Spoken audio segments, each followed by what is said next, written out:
What's good, IB Nation? Welcome to another edition of Upon Further Review, all part of the Irish Breakdown podcast family. And it is IB After Dark. It is a Monday night. We are ready and raring to go with Upon Further Review. We've dove into the film as much as you can in a 52-3 win. And, I will say these are the fun films to watch because you know that there is going to be a lot of good to watch and pull from it. But then, of course, there's always some bad and some things that we need to talk about for sure. Again, Notre Dame is sitting at 8-1 right now. Resounding victory over a down Florida State team, obviously, but a 49-point win against a Power 4 team. And all the other stats that you put out there on Twitter on Saturday night, Sunday morning, were fantastic. I mentioned a lot of them on the show, and then retweeted a bunch of them as well. I mean, just some really great nuggets out there, and just a lot of fun to watch that game. I'm sorry, sometimes blowouts are boring, not when you're blowing out Florida State. So I was a big fan of that one, Brian. You know, we'll have a lot to say about this victory, Vince, and obviously I wasn't on the post-game show yesterday, so I'll certainly have a lot to say. But like the reality is this is Notre Dame made a statement this weekend, and that's going to be what a lot of my breakdown of the game is about. Is they're making a statement, and they've been doing it for a while, and I think a lot of us are kind of slowly starting to figure that out. And when you actually look at the numbers, it's unreal, Vince. I mean, you've literally you're 7 in a row. You've now won 7 in a row, and longest streak of Marcus Freeman's young tenure. You have won these games by an average margin of victory of 34 points, 33.9. Your average margin of the average score of the last 7 games is 44-10. Notre Dame has scored over 50 points twice. They have scored 49 or more points 3 times in this stretch. I'm sorry, 4 times. Let me rephrase. They've scored over 50 points 3 times in this stretch, because I forgot about the 66 against Purdue. They've scored over 50 in each of their last 2 games. They've scored 49 or more 4 times in the 7-game stretch, and they have ended every single team that they have played during the 7-game win streak their worst loss of the season. And 4 of the 7 have been by at least 2 touchdowns. 5 of the 7 are by double digits, and 1 of the 2, or excuse me, are by let me rephrase. 4 of them are by two touchdowns more than what the next closest loss is. And the only reason that 1 of them is not is because Georgia Tech scored late in that game to make that not a double digit difference between the next closest team. And a lot of times the next closest loss is the one right after Notre Dame in a lot of instances. Yeah. So you look at what they're doing, Vince, and it is absolutely dominant football. And the thing that hit me this weekend is they haven't peaked yet, Vince. And that'll be some of what I talk about today is they haven't peaked yet. This is a team that is still ascending. And I might have a lot to say about that, but and how it ties into the Florida State game here once we get rocking and rolling. Yeah, before we do, we got to talk about our friends over at MyBookie, Brian. And, it's a great friendship that we've got cooked up with MyBookie, and they're willing to help you out as well, friends of Irish Breakdown. And so if you're part of IB Nation and you want to get onto MyBookie, now's the time to do it. And all you have to do is use promo code IRISH, and you're in. They will 100% deposit bonus. So they're going to double whatever money you put in the first round, and you're ready to rock and roll with whatever bet that you make. And then once you continue to win, and when you continue to use MyBookie, you can jump into their loyalty rewards program, which is MyBookie Plus. And so they're going to help you out all along the way. I believe they've got MyBookie's risk-free Thursdays. And so you get to make some risk-free bets there as well. So, I mean, it takes all the guesswork out of it and all the risk as well. So make sure you jump over to MyBookie, use promo code IRISH to double your bankroll with a 100% deposit bonus. Bet anytime, anything from anywhere with MyBookie, the sports book that gives you control and will rewards you for every moment of play. So, Brian, this is your first opportunity. Just a heads up to people. Okay. We're going to break this game down, but we may have an additional topic to discuss later in the show. So stay tuned. Keep that in mind.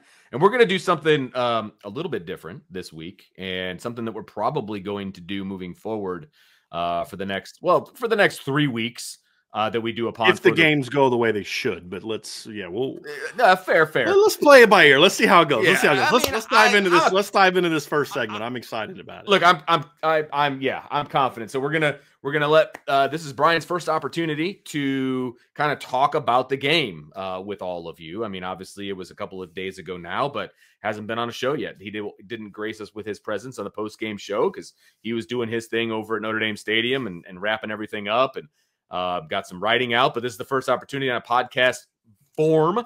And so I'm going to give Brian the floor and just kind of let you talk about the game and anything that you go anywhere you want with this one, Brian. So your thoughts on the Florida State game?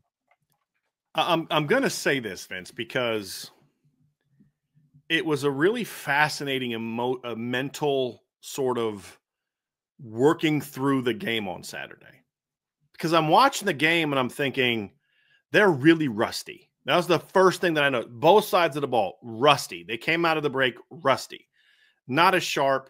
Yeah, it wasn't that Riley Leonard reverted back to what he was in September. It wasn't that at all. It just, his timing wasn't what it was kind of coming into the bye. And the offensive line played okay, but not great. The defense was good, but it wasn't like lights out like you normally think, where you're just watching and you're like, wow, they're playing great football right now. It was none of those things. And they won by 49. And something hit me like, yeah, of course, like we're football coaches. So it's like some people get mad, like, oh, you guys always talk about they got to get better. Guys, we're football coaches. The name of the show is Irish Breakdown. If you want someone to just tell you, hey, they're all pretty and they're wonderful and there's nothing to get better, you might not want to watch a show called Irish Breakdown. There's always going to be the things to get better at. And and I promise you, you talk to Notre Dame coaches, they're going to point to a lot of things that they got to get better at. So we'll get into some of that when we get into the keys to victory. I want to talk more big picture, Vince, about this victory and what it meant for me. Because, of course, there's a lot of things they can get better at. And that's the thing I said earlier. This team has not peaked yet, Vince. I mean, you just look at the numbers of what they've done in recent games. Say, well, like, and I was really pissed when I read a comment from Mark Schlabach at ESPN today, because he had this yesterday, it was this really flippant comment about Notre Dame's victory. He says something like, Notre Dame did to Florida State. Actually, I put it in an article that I wrote because I just had to respond to it. Like, it just was so petty. I was like, okay, I got to respond to this because I'm going to meet your pettiness with my own pettiness, but I'm actually going to do what you don't do, which is I'm actually going to bring facts into my argument, not just, give some homer take about, Notre Dame because you don't like Notre Dame or you want to hype up SEC teams, whatever. He said, I strongly considered because he had Notre Dame in his playoff rankings last week and then dropped them out this week. I strongly considered SMU and Notre Dame over Georgia for the 11th spot. The Irish steamrolled Florida State on Saturday, just like everyone else has done this season. Bull crap. No. Let me give you some data, Vince. I'm a numbers guy. I like data. I like facts. Okay, so two biggest blowouts that Florida State had coming into this game were what? It was a 26-point loss to SMU and a 22-point loss to Miami. Vince, you're a teacher. What's 26 versus 22? Versus what is 26 plus 22? What is 26 plus 22? Yeah, 48.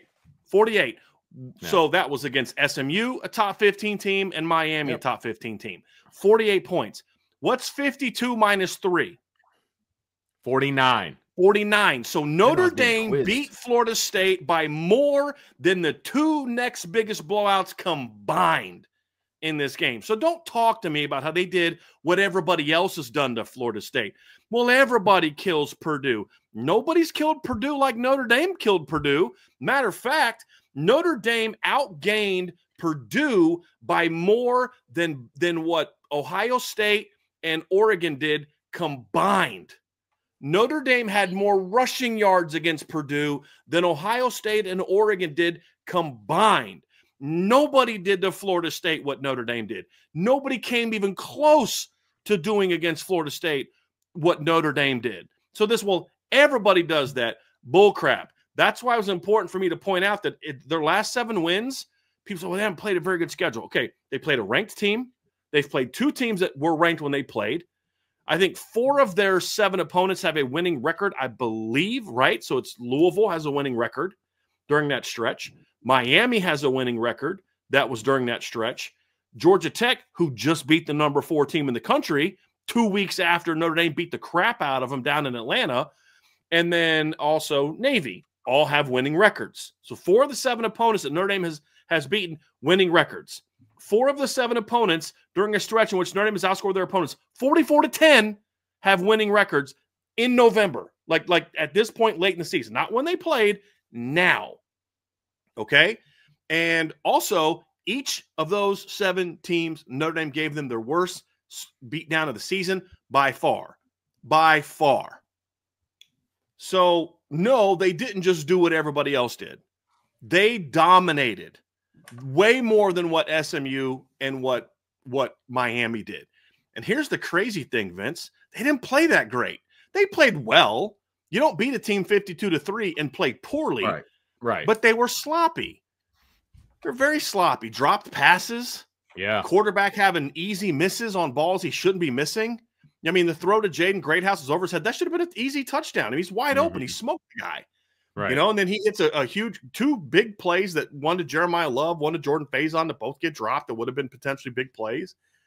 You know, like there's some missed tackles, bad run fits from the linebackers. You know, just there were a lot of things you look at and you're like, you got to get better there, you got to get better. And they won by 49, Vince. And it wasn't a fluky 49. It was a dominant 49. A dominant 49. And so when you look at the point, they outgained Florida State by 245 yards. And Florida State got a decent chunk of that on their first and last drives of the game. You know, so you look at those things and you say, yeah, you guys are not even remotely close to being accurate. Okay, here's another thing. Okay, Notre Dame did not hold Florida State to their lowest yardage total of the season. That was actually North Carolina, who held Notre Dame who held Florida State to their lowest yardage total. In this game, Florida State in the game had 208 yards. North Carolina held them to 201. Notre Dame held them to 3.01 yards per play. The next lowest yards per play was 3.91 against Clemson, almost a full yard better. Miami gave up 4.1. The last time that they had a game where they had a lower yards per play average was all the way back in 2019 against Miami in that game as well. So no, Notre Dame did not do to Florida State what everybody else did. And the crazy thing is, this was not like the Purdue game. It was kind of like a couple plays here and there, but like Notre Dame played about as well as they could have played in that game, right? Like, I don't know that they could have probably hung another touchdown or so on them maybe, but like, yeah, it was pretty good. If they would have played well against Florida State, like really, like the way they did the last couple games coming into this game, especially against Navy, they'd have hung 70 on them and would have had to try hard not to hang 70 on. And I'm not being hyperbolic, Vince, at all. And we'll talk about that when we talk about the fast start and all those other things. When you have, and so what hit me was this, and this is what I'm going to say.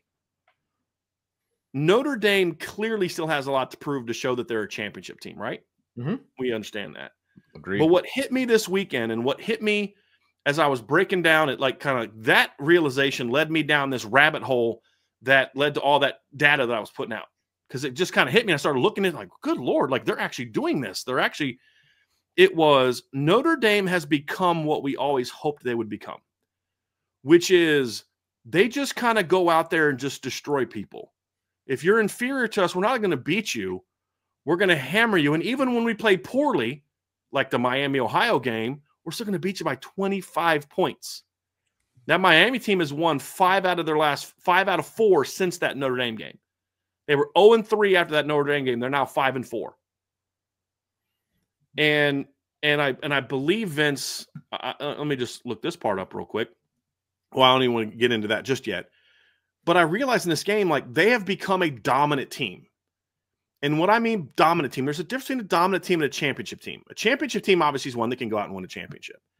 A dominant team is one that they're just so much better than everybody else that it just gets to the point where they don't have to play well to whoop teams. And I've kind of viewed Notre Dame as playing a bit of a B- game against Florida State. That's my grade, which is about what I felt they played against Florida State in 2021 and needed overtime to beat Florida State. When they played sort of a C plus B- game against Toledo in 2021, they needed some Jack Cohn heroics at the end of the game to win that game. Same thing when they went on the road to play Virginia Tech that season, right? And what I'm realizing now, Vince, is their C plus B- game wins games by multiple touchdowns against quality opponents and obliterates bad opponents. That's where Notre Dame is. And why? Well, they're a relatively well-coached football team. Number one, there's some areas they got to get better. The other thing, too, Vince, is what you're seeing is this is an incredibly talented football team. And they've done all this despite the fact that by the third game of the season, Vince, they'd lost their left tackle, their center, their best blocking tight end, their starting Viper, their number 2 Viper, who was their best pass rusher, and their All-American cornerback. All gone by game 6. And they've done all this with all that off the roster. Why?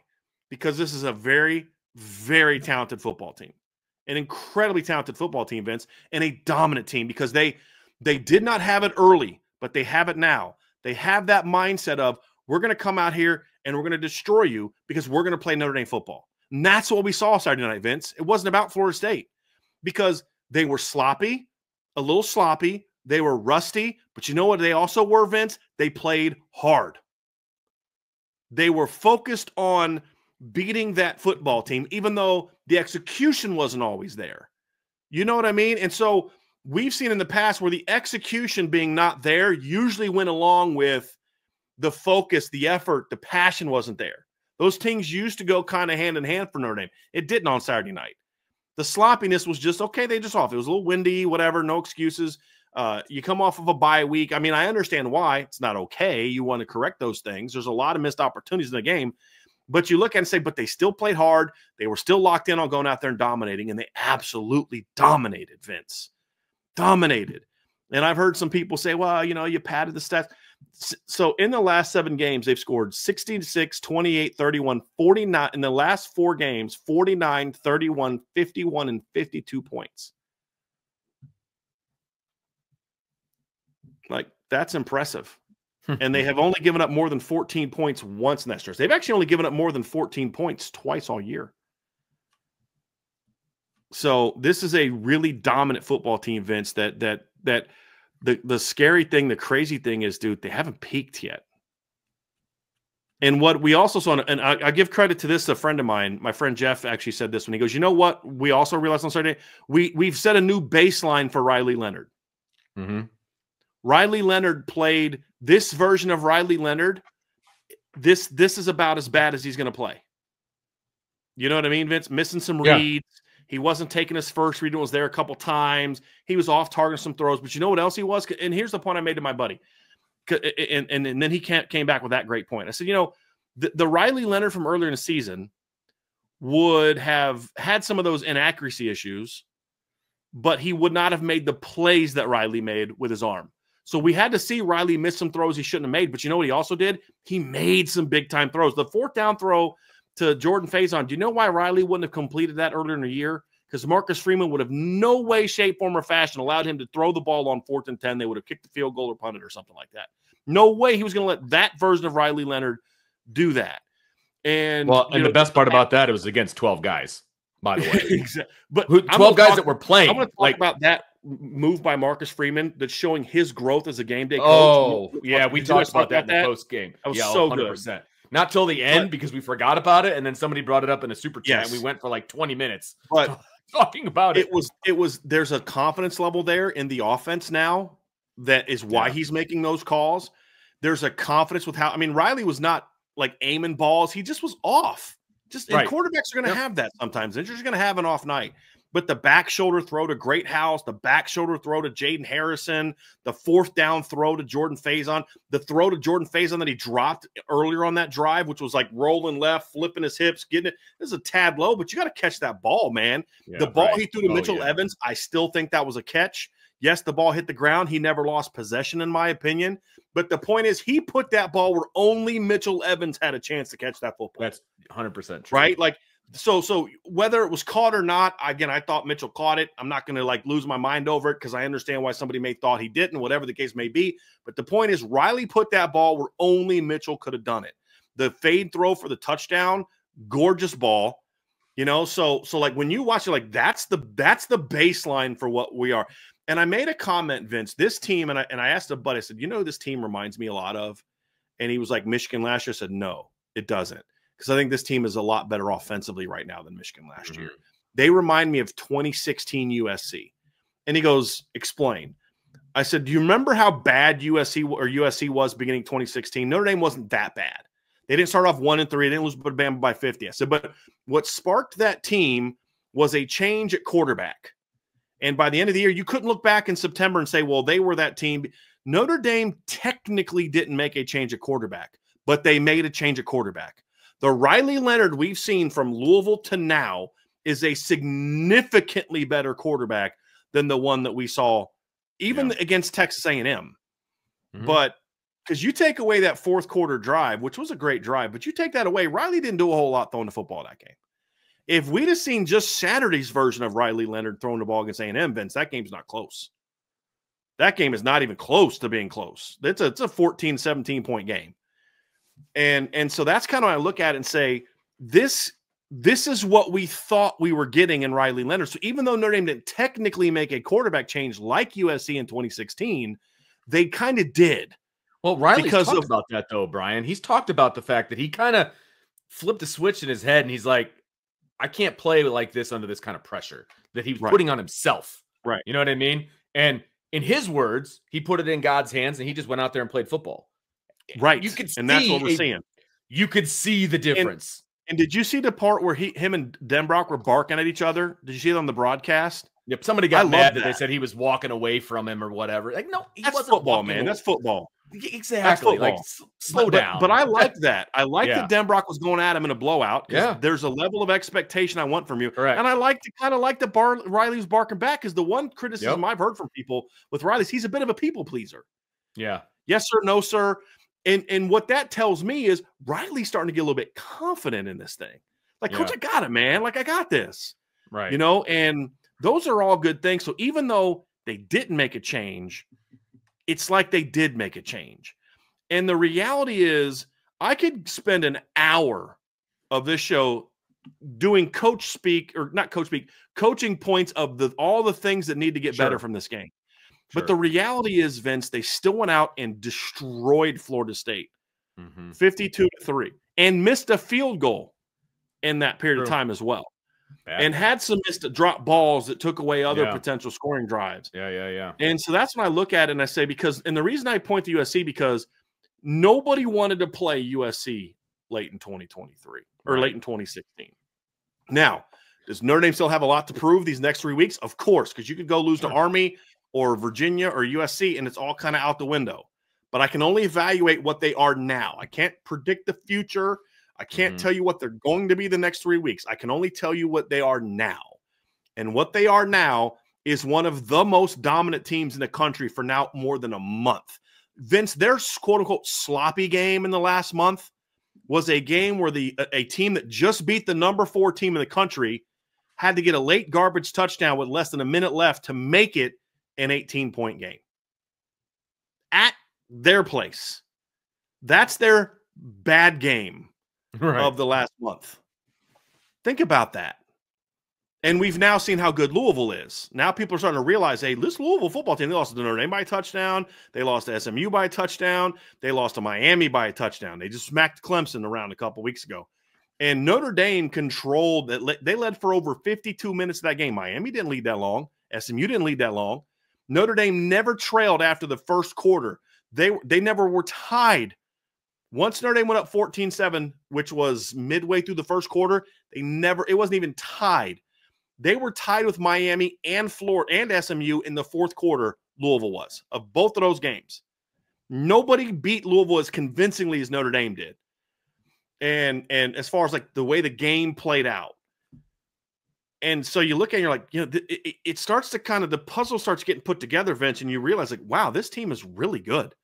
because only really good teams can play their C plus B minus game and absolutely annihilate a power 4 team. Now, is Florida State bad? They're bad. And I actually got the points. I nailed the points, Vince. I predicted 49-6. It was 52-3. So you flip a field goal, right? And because I just was like, but when in my head, it was they're going to come out and stomp this team and play great, start fast, and just annihilate them. And that's how they'd get to 49-6. They didn't play nearly as good as I thought they could and should have, and got the same amount of points in this game. And they actually overshot what I predicted them to score and held Florida State to less than I predicted Florida State to score. Think about that. That's the sign of a really good football team. Now, moving forward, and we'll talk about this tomorrow and Wednesday and Thursday and Friday, and I'm sure you guys will talk about it in your show, and you'll talk about the countdown to kickoff is, okay, you're playing a better team this weekend in Virginia. So you got to clean up some of these things. You got to clean up this thing. You got a little bit better here. You can't make those mistakes there because this is a better football team. You know what I mean? And so that was what was kind of exciting, Vince, about this whole thing was you look at it and you're like, dude, this is a really good football team. You know, and the article that I wrote was, you can continue to obsess over the Northern Illinois game if you want. And that game does not go away because of the way they're playing now, which is why they're not ranked number 1 or number 2. Because if they hadn't lost that game, they're the, at worst, number 2 team in the country right now. At worst. Correct. Yep. And I'd still say you could argue Oregon should still be number 1 because even though Notre Dame has better wins at 2 and 3, their number 1 win is definitely better than Notre Dame's number 1 win. And they have some decent, 2 and 3 wins and things like that. They've beaten some quality teams this year. But it wouldn't matter because as long as Notre Dame's 1 or 2, they're going to be 5 in that scenario. Exactly. The Northern Illinois game is impacting them and should impact them, which is why they're not 2 and why they're outside the top 5. But the reality is this team is that this is not that team. Right. Now, the national media won't give them the credit for that. They ignore what Notre Dame is doing right now with that lazy comment from Mark Schlabach. Hey, everybody else did this to Florida State. No, they didn't. No. Well, everybody kills Purdue. No, they didn't. Literally no one in the history of Purdue football has ever beaten Purdue as bad as what Notre Dame beat them this year. Ever. Correct. That's historic. 100 years of football. Literally historic. Ever. So you realize, and it didn't hit me at first, Vince, because I'm watching. I'm like, because I'm a coach, man. I watch. You're with me. You're beside me. How many games you and I sat beside? You and I used to sit beside each other at games when we weren't even working together. Correct. You know what I mean? And how I watch. I watch games as a coach. I don't watch games as a fan when I'm there. And it's like my wife will get annoyed because if I'm covering a game from home. If I got somebody else, go like Trevor's going to cover the Army game, so I'll be watching it from home. And she wants to celebrate stuff. I'm like, babe, I'm working. You know what I mean? Like I'm working. Okay, fine. I'll give you a high five, whatever. But I'm working. You know what I mean? So I'm always having that critical view of it. But as you take a step back and you think about it, you're just like, wow, you know what I just watched? I just watched this is what it's like being an Ohio State fan. This is what it was like being an Alabama fan, where you'd watch Alabama play and they'd win by 40. Nick Saban's pissed in the press conference afterwards. Why? Because it's like, well, because we can play better and we should play better. That's the standard. And you could even kind of see it in Marcus Freeman a little bit today in his press conference, Vince, where he wasn't down on the team. He's like, yeah, it was a good win. We got to do a better job here. And, you could just kind of sense that he's like, yeah, okay, this is kind of what I expect this team to be now. And we got to get better and better and better and better. And, that was like, wow. Now, are they a championship team yet? Nope. They got a lot to prove to get there. They got to beat the Ohio States. They got to beat the Oregons. They got to beat the Georgias and the Bamas to become a championship team.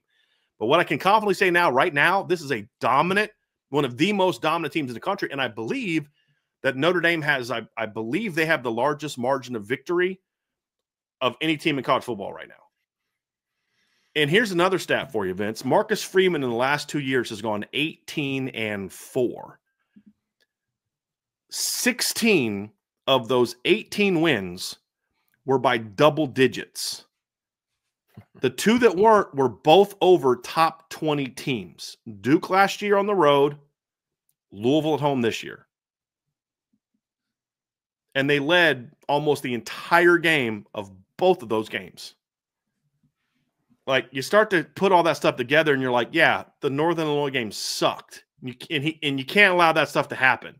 But what you're seeing is Notre Dame under Marcus Freeman is starting to turn that corner. Right. Because you can't get to the beat Ohio State, beat Georgia, beat Bama until you get to here. You know what I mean? And now they're getting to here to the point where like, okay, now it's that next step. Now go do this.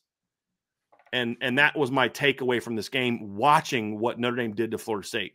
Yes, they're not a good football team, but they did what elite football teams do to a team like that. Because Miami's not an elite team. That's why Miami only beat them by 22 and needed by the way, Miami needed 2 fourth-quarter touchdowns to get to 36. That elite Miami offense. They needed 2 fourth-quarter, including a trick play in the fourth quarter, to get to that point, Vince. Notre Dame was just like, yeah, we're just going to kind of, be a little sloppy, but we're just so much better than you. Right. Our backup running back is going to rip off a 65-yard run to stop us because it really doesn't matter who we put in a running back. We're going to rip off big plays. That's the statement that Notre Dame made. Yeah, we lost our All-American defensive tackle. You guys probably shouldn't have done that because all you did was piss Riley Mills off. You know what I mean? Like, he literally made a sack on the next 2 plays after Howard Cross got hurt. Like, they just pissed him off. And he's dominated. He was playing okay, but he wasn't really crushing it. It's like that game, that pissed him off. And then just boom, dominance. And when the starters came out, Vince, Florida State had 44 passing yards. Yeah, exactly. Right. Then they doubled it on the next couple of drives against the twos. Yes. Doubled it. They had 44 yards passing when the starters came out. Doubled it. Yes. That is the mark of a team that has reached a level where the standard is now the standard. And what I mean by that is the standard is always what you say it is and what you hold yourselves to. But now the standard, the performance is the standard, is what I'm saying by that, which is we're playing at such a level, looking at it from the Notre Dame standpoint, I'll say they, because I don't want to make it, because I hate when people do that. But they are playing at a level to now where it's like they expect to go out there and play a certain way, knowing what the result will be. And we saw that. We saw that in this game. We saw a dominant defense continue to dominate. We saw a big play offense continue to be a big play offense. Now there's some things we're going to have to improve upon, and we're going to talk about that next. But I really needed to get that out, Vince, because what we are seeing right now, and my friend was like, well, does this remind you of 2017? And I said, it does from an outcome standpoint, Vince. And I want to get your thoughts on this. I said, you look at the 2017 stretch where you beat BC 49-20. You beat Michigan State 38-18. It wasn't that close. Beat Miami of Ohio 52-17. You beat North Carolina with your backup quarterback 33-10. Beat a top 12 USC team 49-14. Beat NC State 35-14. Then beat Wake Forest 48-37 before it all kind of fell apart. He said, don't you think it's kind of like that? I said, no, it's not. 2 reasons. Number 1, this defense is way better. And number 2, when I watched that team play, I said, this is as good as they can play. They are playing their best football. They can't be better than what they are right now. The scary thing that could potentially be scary for their future opponents is they are not playing their best football. Yeah. My friend, he goes, do you think they've played an A game yet? I said, I think Navy was close to that. I think Navy was an A game, especially offensively. But I think Navy was as close, A- at least. But it wasn't that, oh my gosh, everything's hitting. Like, wow, that we just saw this team at their best. They haven't done that yet, Vince. And I would argue that they haven't even played beyond their B-plus game outside of a couple times. There's been times with A side of the ball, and I mean, the defense has had a lot of A games this year, you know what I mean? But like as a team, offense, defense, special teams, and we definitely didn't see that on Saturday. I thought they played a B- game and won by 49. This is a really talented football team. Now it's about keep building, right? Keep building, because it could all be like that 17 team. It all came crashing down in South Florida in November. But this team is way better defensively than that. This Riley Leonard is a far better passer than what Brandon Wimbush was. And I love Brandon, but he just is. Yeah. And this team is coached better. They don't get blown out in big games like they used to, and like their current boss does. Or, like their former boss still does, I should say. Yeah, still does. Yeah. Yeah. Well, Brian, that's good stuff right there. And there's so many times I wanted to interject and just, kind of compound on what you were saying. But that was your moment, and I wanted to You give just it hit me to with the you. Animal House stuff. Just let them Yeah. roll. Just let him go. He's just, is it over when the Germans bombed Pearl Harbor? Just let him go. Just let him go. He's on a roll. That's fantastic. Great reference there. So yeah, no, good stuff. Everything you said is spot on. It was fantastic. And even with this is the only thing that I'll add to this particular part of the show. Even though the offense was sputtering at the beginning, never had an inkling that the game was ever going to be in doubt, because I never thought that Florida State, with the way, even though what they did on their first drive, right? I never thought that they were going to sniff the end zone, and they didn't. Vince, I said they emptied the clip on that first drive, and all they got was a field goal. Correct. I mean, they emptied the clip, emptied the mag, whatever. They emptied it all, and they came away with a field goal. Exactly. Like, you're done. The only question was, is it going to be 27-3, or is it going to be 52-3? That was the only question about how the offense was playing. Yeah, that was it. But the outcome, win-loss, was never in doubt. Never in doubt. It just never was. And you can just feel in the stadium, Vince. I mean, it just was like, they're fine. They're sloppy, a little rusty. It's all good. They'll figure it out. That's not how we felt about this. I mean, you and I were sitting by each other at the Miami of Ohio game, Vince. It's not how we felt that game. When it was 14-3, you're like, God, they better make a play here. It could get weird, especially the Northern Illinois game. We obviously felt that way. But I'm sitting there 7-3 in the end of the second quarter. I'm just like, okay, yeah, they're sloppy. But I was annoyed by the way they were playing offensively, but there was never a concern of like, could this be Stanford all over again? Because again, this Florida State team is better than that Stanford team from 2022. I never felt that way. Yeah. And, and then they just, of course, once Jadarian broke that big run, you're like, all right, I'm gonna go get some nachos. You know what I mean? It just, you know what I'm saying? It was like, it was over. All right, let's just see what the difference is going to be. Yep. That's really what it was. Absolutely. All right, we got a lot more coming right at you, so stick around. But in the meantime, make sure you hit that like button, that subscribe button, that notification bell, share with your family and friends, and, of course, jump on the boards right down there at the bottom, boards.irishbreakdown.com.